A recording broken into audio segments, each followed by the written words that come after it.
Bonjour les amis. L'Amitram et la passion en plus. La passion originelle des tramways, la passion des autobus, la passion de faire vivre les tramways et bus. Rappelons-le, la ligne touristique de tramway de l'Amitram est unique en France. C'est aussi la passion de la restauration de ce patrimoine. Cette petite vidéo retrace les événements essentiels en 2024 de notre association. Janvier 2024. L'année 2024 a commencé avec le retour à l'Amitram de l'autobus Bruxelles 340. Il nous l'a été rétrocédé par l'association Autobus Passion. Cet autobus a été démonté pour constituer un stock de pièces détachées pour notre Bruxelles 333 qui, après de nombreux services pour l'Amitram, commence à montrer des signes de fatigue. Février 2024. Le démontage du bus Bruxelles 340 continue. Le nouveau logo est mis sur la motrice 507. À l'atelier, des nouvelles griffes de maintien de câbles aériens sont modifiées pour pouvoir être montées sur la ligne touristique. Un nettoyage annuel de la voie est entrepris afin de pouvoir passer avec le locotracteur de Coville, et aussi éviter un engorgement trop intense des gorges de rail. L'association bruxelloise Mudofer, devant déménager de son local situé dans la station de métro Mérode, a contacté l'Amitram pour nous céder des plaques de tramway du réseau de l'île Roubaix-Tourcoing. 2 membres de l'Amitram sont allés les chercher et les ajouter à la collection d'objets du réseau. Mars 2024. Pour ce début du mois, la carcasse du bus Bruxelles a été acheminée chez le ferrailleur.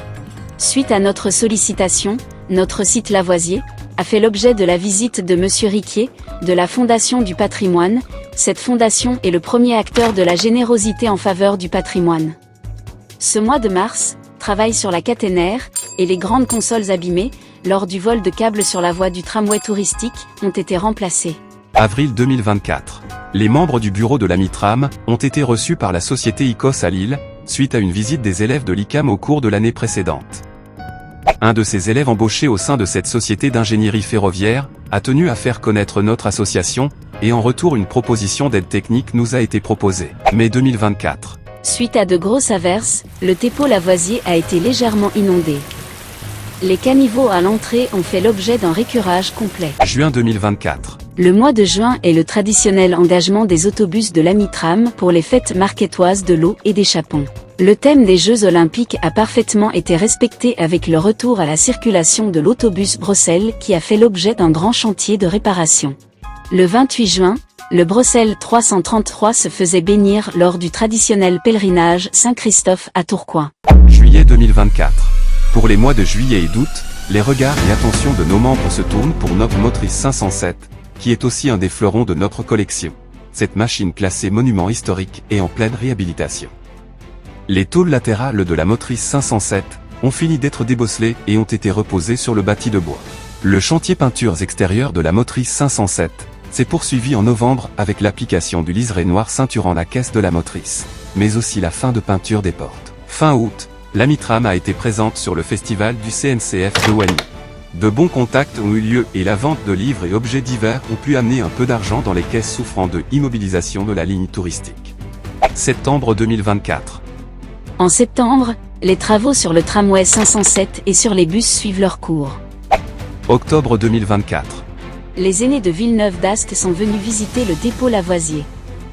Une visite guidée opérée par des membres de l'Amitram ont permis de faire voyager dans le temps nos visiteurs qui se sont extasiés devant notre collection de véhicules.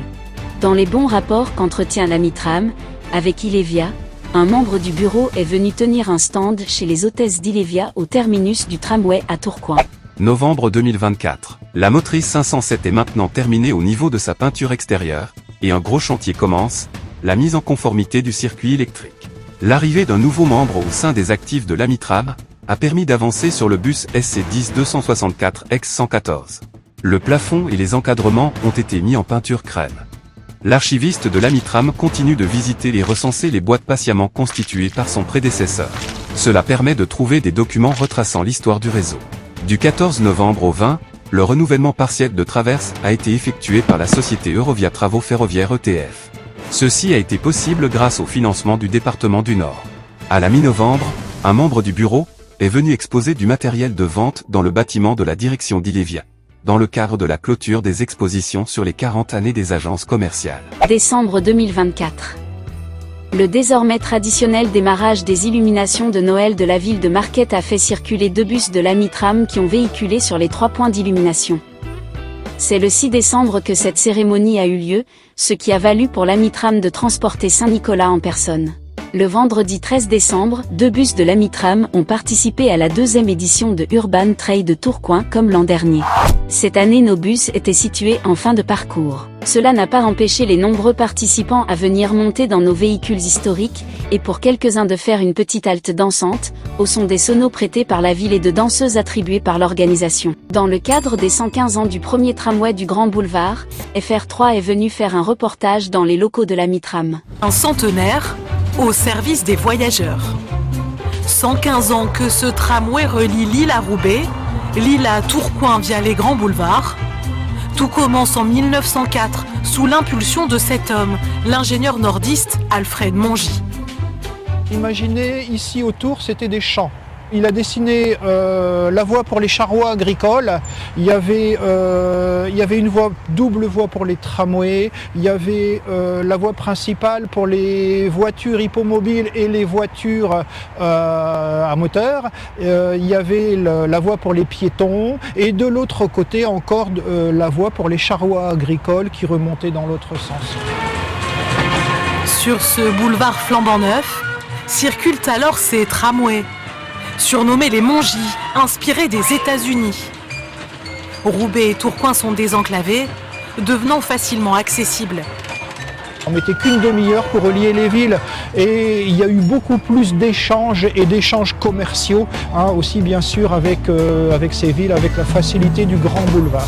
Le week-end des 21 et 22 décembre, l'Amitram en coordination avec la ville de Marquette a organisé 2 après-midi de petits trams de Noël afin de montrer que la ligne touristique existe toujours et pour faire entrer un peu d'argent dans nos caisses.